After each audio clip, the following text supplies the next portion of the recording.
La radio du salon de la radio. Génération Jeune Talent. Génération Jeune Talent. Eh oui, car tourmenté par les soucis, rongé par cette cote de popularité en chute libre, le président de la République, François Hollande, a décidé de prendre la tangente, direction l'Amérique, les États-Unis, le pays où tout est possible. Il va atterrir dans quelques instants. Là où, juste après son élection, François Hollande avait encore quelques petits soucis de notoriété, comme on avait pu le constater sur Canal, en demandant notamment aux journalistes américains qui était le nouveau président français. Sarkozy. Nicolas Sarkozy. Eh oui, Hollande, l'inconnu aux États-Unis, mais ça, c'était avant, car depuis, A Star is Born, les Américains se sont passionnés pour ça.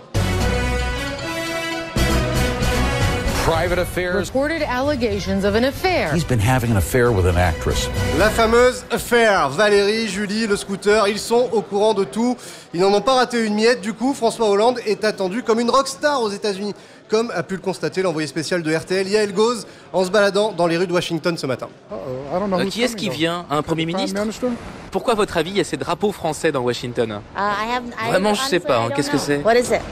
Ah bah en fait non, hein, ça ne les intéresse pas du tout. Heureusement quand même que Barack Obama, lui, n'a pas oublié son rendez-vous avec François Hollande. Barack, son copain, qui ne sait toujours pas prononcer son nom, puisqu'il l'appelle comme ça. If I want to know what President Hollande, I'll call President Hollande. Hollande, suspense terrible et enjeu cette visite. Donc Barack a-t-il enfin bossé sa prononciation du Hollande? Suspense aussi sur le protocole, célibat présidentiel oblige. Qui à la droite du président américain pendant le dîner? Qui pour ouvrir le bal demain soir? Bon, pour le bal, il y a toujours la possibilité de demander au président américain d'accompagner l'orchestre.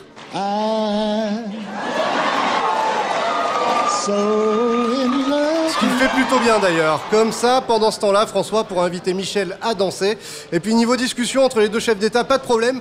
Comme il le rappelait pendant la présidentielle, François Hollande, en anglais, il se balade. My English is good.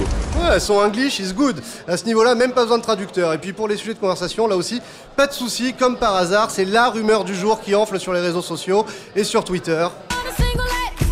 La chanteuse Beyoncé, compagne du rappeur Jay-Z, aurait une relation avec Barack Obama et le Washington Post pourrait le révéler dès demain. Rien n'est confirmé évidemment, mais nous, quand on a Hollande, Gaillet et Trier-Véler, eux, ils ont Obama, Beyoncé et Jay-Z, pareil, mais en mieux, sont quand même forts ces Américains.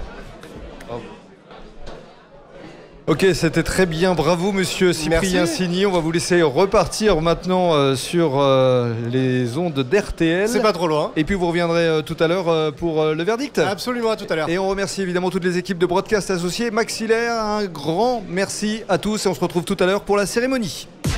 La radio du salon de la radio. En direct du Centre Étoile Saint-Honoré à Paris.